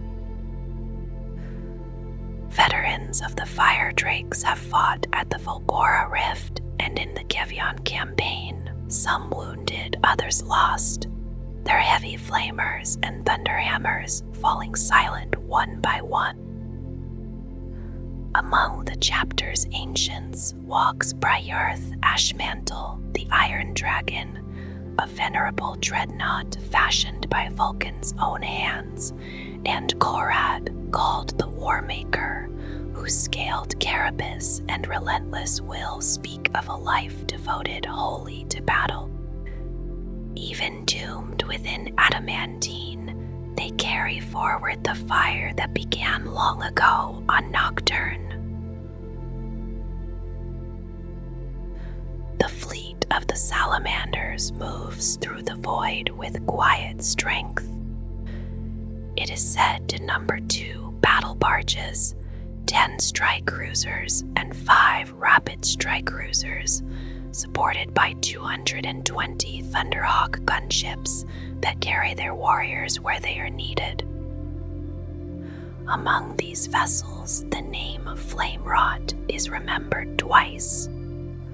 Once as a Gloriana-class battleship that served as the flagship of the Legion during the Great Crusade, drawn into the fierce battle above Istvan V at the opening of the Horus Heresy, and again as a battle barge that now stands as the chapter's flagship, named in honor of Vulcan's mighty vessel. During the Dragon Strife, when Nocturne was threatened by the Chaos Warband known as the Dragon Warriors, this Flamerot held the line in orbit, commanded by Captain Dactor, master of the fleet of the 4th Company, its Nova cannon striking down many enemy ships. The Chalice of Fire remains in orbit around Nocturne, a legendary forged ship and one of the recovered relics of Vulcan. From it come the weapons and munitions that arm the chapter, shaped in steady labor and guarded with care. The Charybdis once served the Legion in the days of the Great Crusade and endured the horrors above Istvan V. It was among the few of the 18th Legion to escape that slaughter. Believed to have been sighted near Fellwatch Keep before reaching Magrog in the Ultima Segmentum, it carried the fallen Primarch Vulcan on his arduous return to Nocturne. Though battered, it rallied the world before being hunted by the Monarchia of the Word-Bearers and the Reaper's Shroud of the Death Guard. Faced with certain boarding, Artellus Numion and his survivors abandoned the ship, descending in a Thunderhawk with Vulcan's body, while the Charybdis fought on, destroying the Monarchia and grievously damaging the Reaper's Shroud before its end. The Pyre of Glory once led the Task Force Gift of Fire under Captain Pelas Mirsan of the 2nd Company during the Badab War.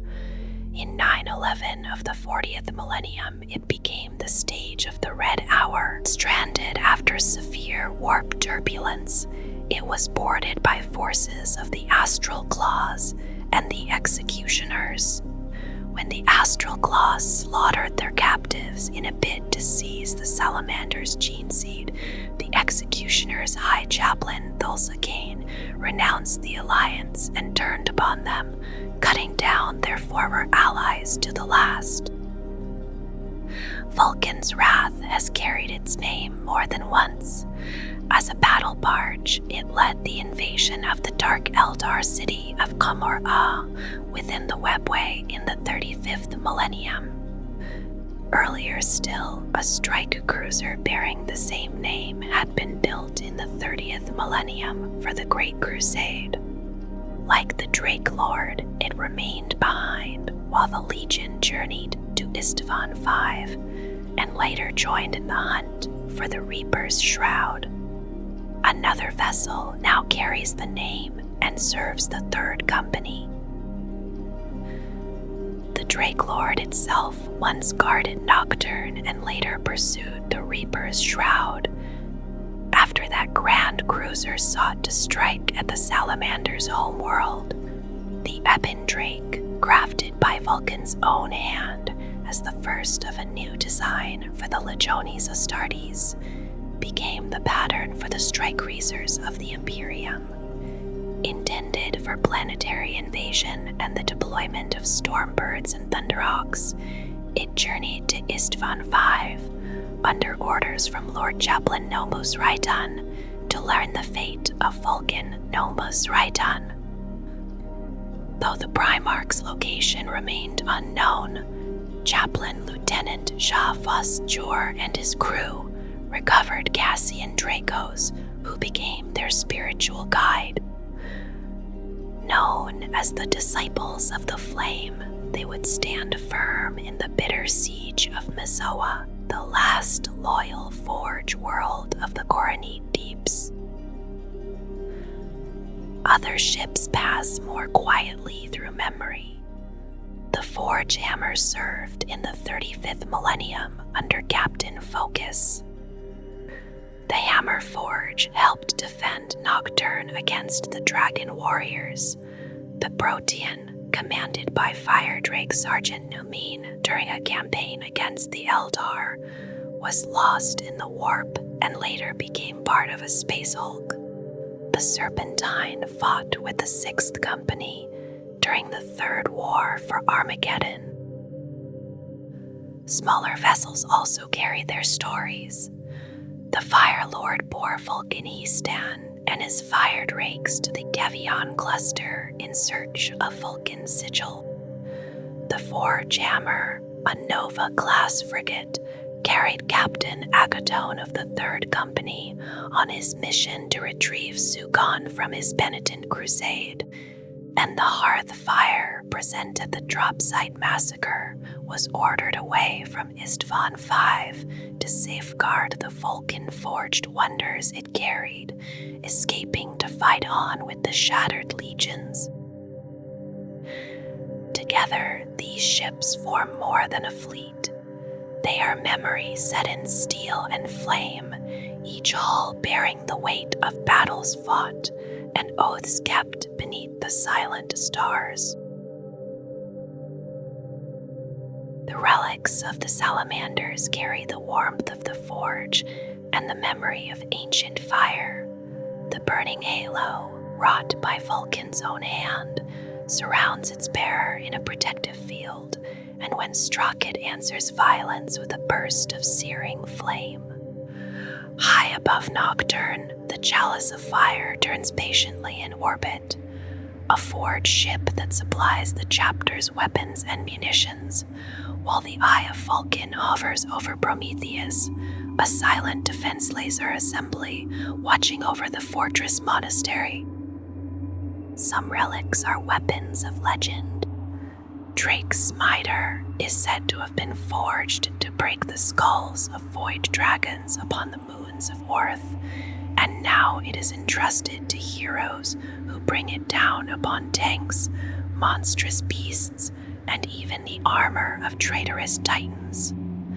Nocturne's fury pours fire across the battlefield like the dragons of old myth, its Prometheum burning with the heat of a molten world. Surtura's breath, altered with a rare propellant, casts ultraviolet flame at an extended reach, remembered among those who serve in the Jericho Reach.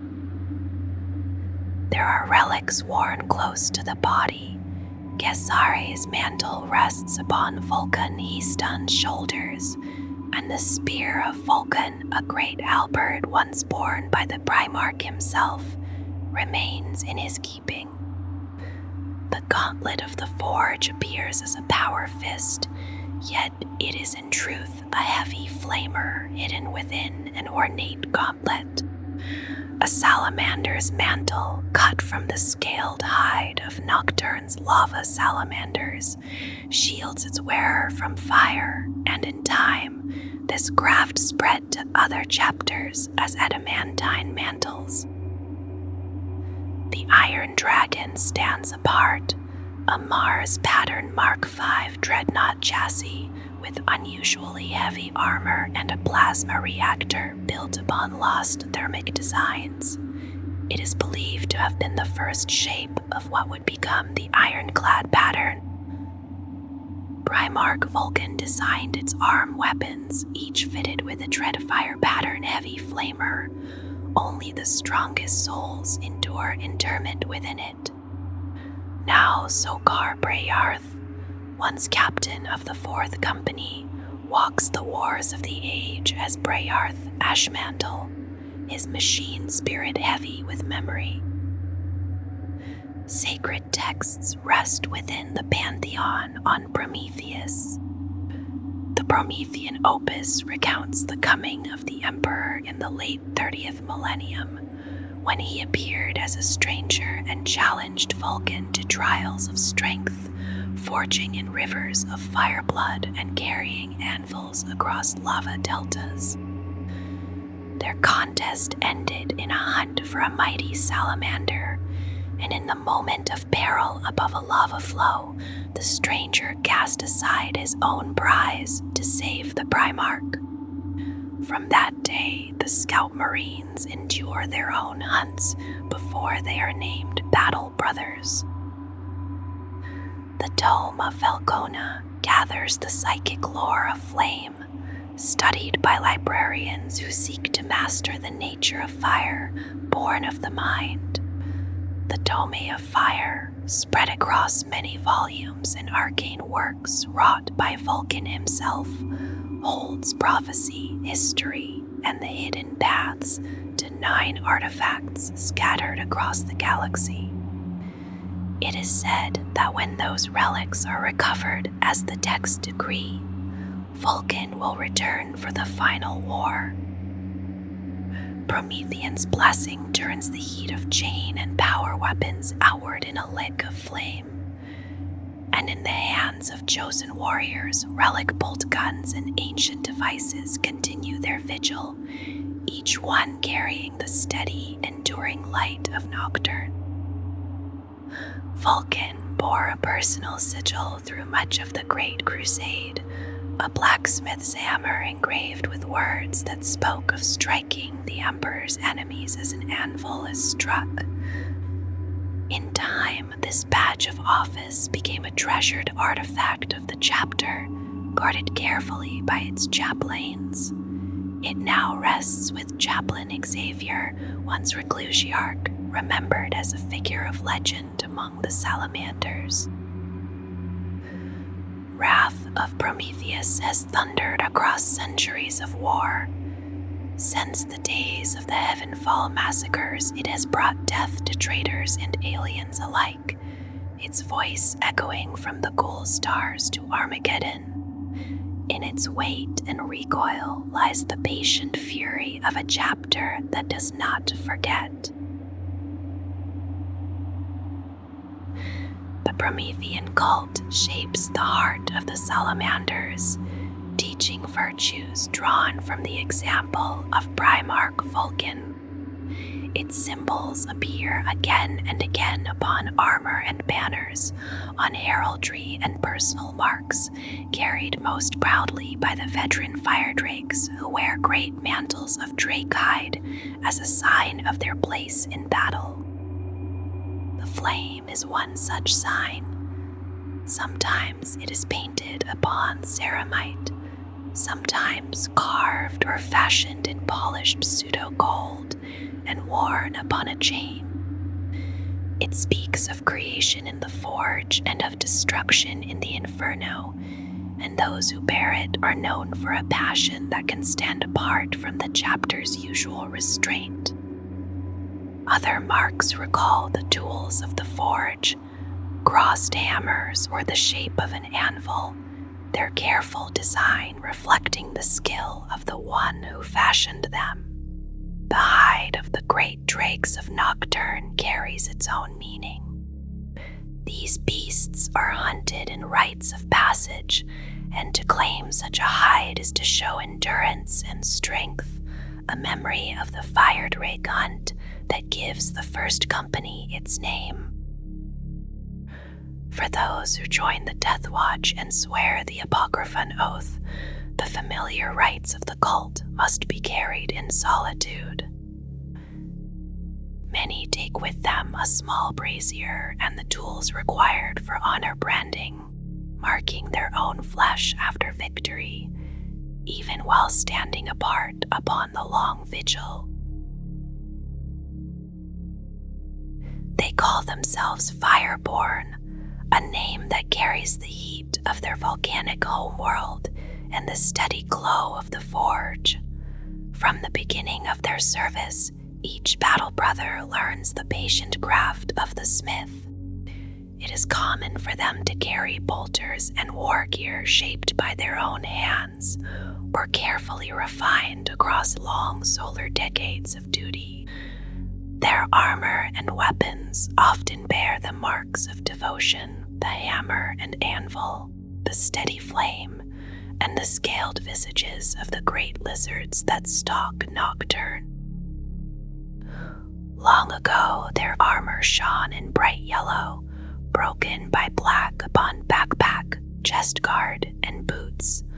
Across that yellow surface ran dark stripes, echoing the living salamanders of their world. In time, the color changed.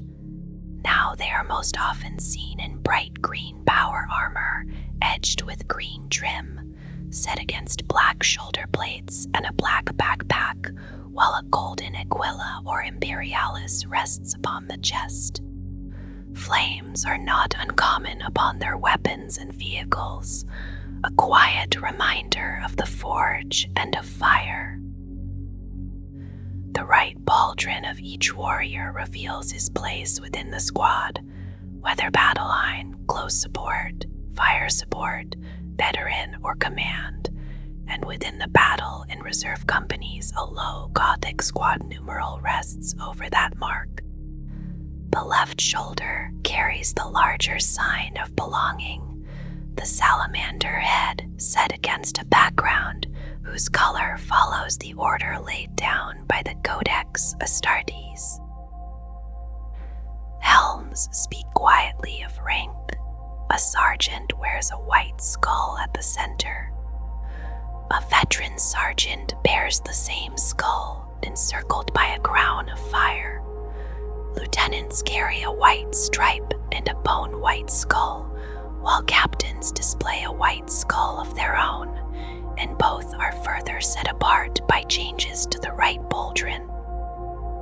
Above all, their chapter badge endures, a colored silhouette of the armored and spiked head of the legendary Nocturnian salamander reptiles from Mount Deathfire, a sign carried into battle as steadily as the memory of flame.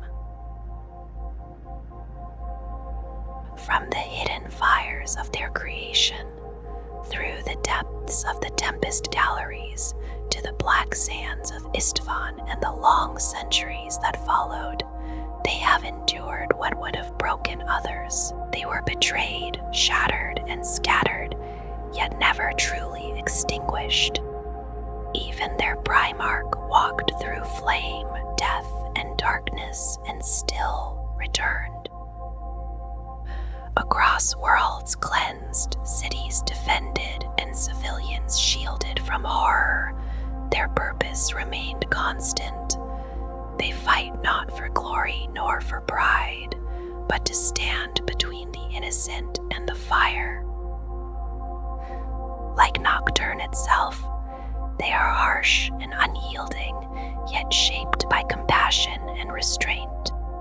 Tested in fire and darkness, they continue to burn, steady and resolute, waiting for the day when all trials are complete and their Father returns to judge them worthy.